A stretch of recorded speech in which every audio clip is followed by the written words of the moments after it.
பேர் சொடக்கு தக்காளி. சொடக்கு தக்காளி பொரியல் பண்ண போகிறேன். இதில் வந்து இப்படி நம்ம டப்பி மாதிரிக்கே டப்பு டப்புன்னு அடித்தோம்னா டப்பு டப்புன்னு சத்தம் கேட்கும். சொடக்கு தக்காளி இதுக்கு பேர். இது வந்து நல்லது, மூலிகை, உடம்புக்கு நல்லது. இந்த நெஞ்சு எரிச்சல் இதுகளுக்கெல்லாம், நெஞ்சு வலி இதுகளுக்கெல்லாம் அது ரொம்ப நல்லது. என்ன கடுகு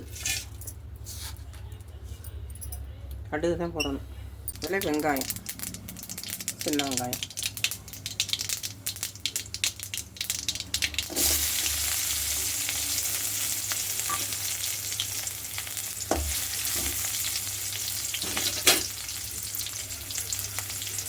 சின்ன வெங்காயம், வரமிளகாய்,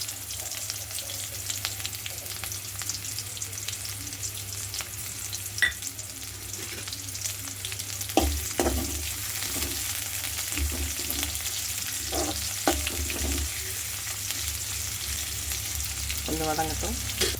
அந்த வெங்காயம் வதங்கிடுச்சு. இதை நறுக்கி வச்சுருக்கேன் அந்த சொடக்கு தக்காளி, கீரை,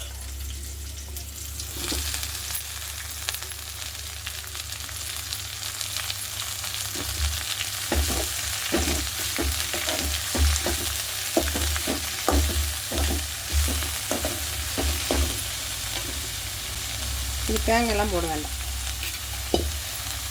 சும்மாவே சாப்பிடலாம்.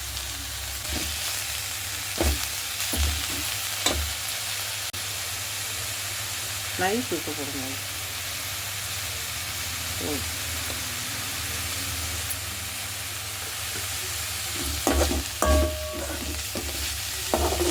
தேங்காய் பூலாம் போடக்கூடாது. தேங்காய் பூ போடாமல் சாப்பிட்டா உடம்புக்கு நல்லது.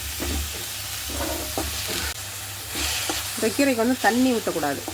உப்பு தண்ணி வந்து இதில் ஊற்றக்கூடாது. சும்மா சால்ட் உப்பு லைட்டாக போட்டால் போதும்.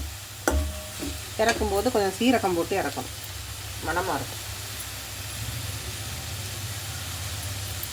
சீரகம் தேய்ச்சி போடணும்.